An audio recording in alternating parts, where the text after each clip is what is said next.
Tim, draft sleepers, take me through some guys we should listen out for that you like a lot. I've been talking, obviously, plenty of times about Divine Deablo, the safety out of Virginia Tech.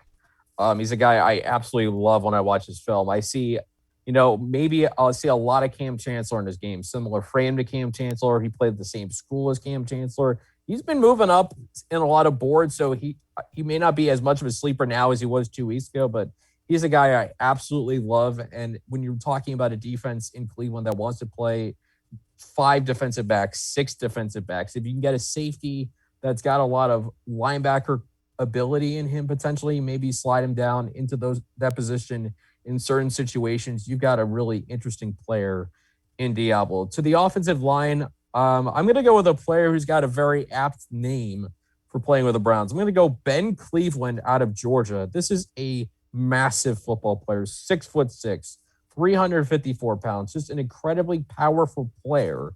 And we know Wyatt Teller's contract is coming up. We know the Browns drafted Drew Forbes in 2019. We haven't really seen him yet. He opted out to 2020 season.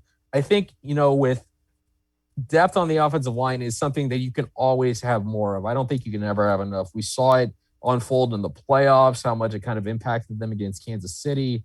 And I see in Cleveland, I see a guy who's incredibly powerful. Maybe he needs to work on footwork. Maybe could shed a little bit of weight if he needs to. But with the offensive lineman, he's a guy I don't think we're going to need to see till 2022.